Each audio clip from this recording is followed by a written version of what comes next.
Hey guys, welcome back to the DTCD Show. I'm your host Alex Delgado, and today we're going to be talking about the history of the Verizon service carrier. Verizon Communication is a US-based multinational company which was first introduced in 1984. It is now the largest telecommunication company in the United States, one of the leading global tech companies delivering the promise of the digital world to millions of customers every day.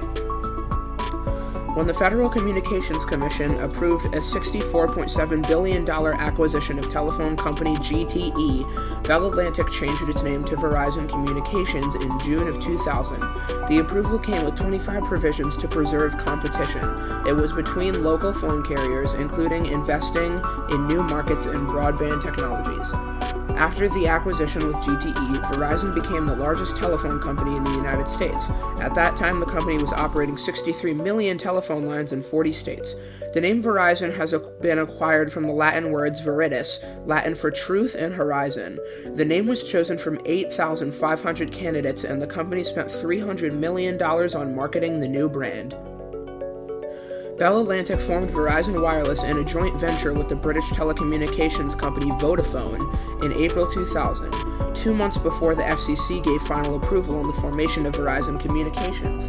Bell Atlantic owned 55% stake of the Verizon Wireless company, whereas Vodafone retained 45% stake of the company. The deal was valued at $70 billion approximately and created a mobile carrier with 23 million customers. Verizon released a new service named Mobile Web in its first operational year, which is an internet service that allowed customers to access partner sites such as E-Trade, ABC News, Amazon.com, Ticketmaster, and MSN, as well as the new Every 2 program, which gave customers a free phone with every 2-year service contract. In 2002, Verizon, in partnership with MSN, launched the mobile content service VZW with MSN, and a phone that utilized the Microsoft Windows operating system. A major blow for Verizon arrived when approximately 85,000 workers went on an 18-day labor strike after their union contracts expired. The strike cost Verizon its quarterly revenues, resulting in Verizon Wireless's postponement of the company's IPO.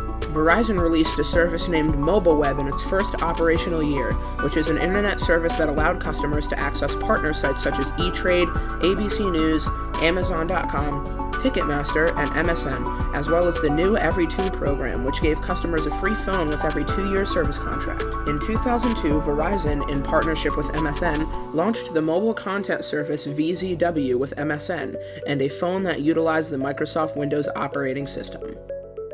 A major blow for Verizon arrived when approximately 85,000 Verizon workers went on an 18-day labor strike after their union contracts expired. The strike cost Verizon its quarterly revenues, resulting in Verizon Wireless's postponement of the company's IPO. Verizon changed the market dynamics by launching 3G in 2003, which provided faster internet speeds than the normal 144 kbps. Verizon Wireless backed an FCC-issued portability requirement that permitted consumers to take their phone numbers with them across carriers in June 2003. The new rule gained the company 1.5 million new subscribers the following quarter. Verizon acquired MCI for $7.6 billion on March 29, 2005. The acquisition with MCI gave the company access to MCI's 1 million corporate clients and international holdings, expanding Verizon's presence into global markets. As a result, Verizon Business was established as a new division to serve the company's business and government customers. The FCC approved the deal on November 5, 2005, valuing it at $8.5 billion. The rise in revenue of Verizon in 2006 was as much as 20% following the purchase. Although Verizon was growing rapidly, it was not free from the controversy. It was taken to court by 2 lawyers on the behalf of a Verizon subscriber for $50 billion lawsuits.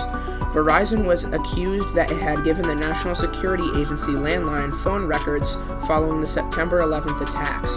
The company stated in 2007 that the company fulfilled only lawful demands, later acknowledged surrendering customer information to government agencies without court orders or warrants 720 times between 2005 and 2007. Verizon Wireless purchased Alltel Wireless Carrier for $28.1 billion in June 2008.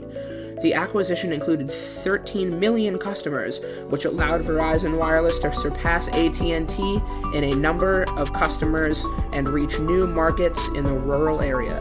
Verizon Wireless paid $77.8 million in refunds and FCC penalties for overcharging 15 million customers for data services in October of 2010.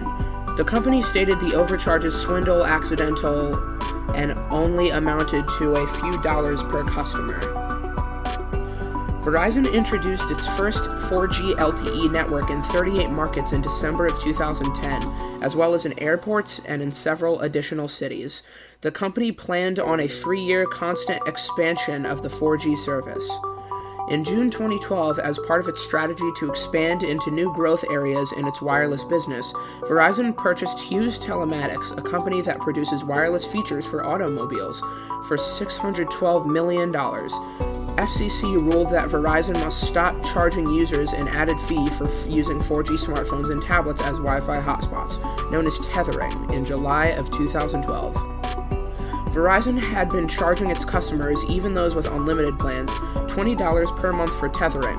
Verizon made a voluntary payment of $1.25 million to the U.S. Treasury as a part of the settlement. On May 12, 2015, Verizon announced they would acquire AOL at $50 per share for a deal valued around $4.4 billion. In the year 2016, Verizon announced that it would acquire the core internet business of Yahoo for $4.83 billion. Following the completion of the acquisitions, Verizon created a new division called Oath, which includes the AOL and Yahoo brands. Their acquisition of Yahoo did not include Yahoo's stakes in Alibaba Group and Yahoo Japan. Verizon's net worth, the total revenue of the Verizon company in 2017, was $126.034 billion. Verizon's net worth as of January 23, 2019, is $235.25 billion.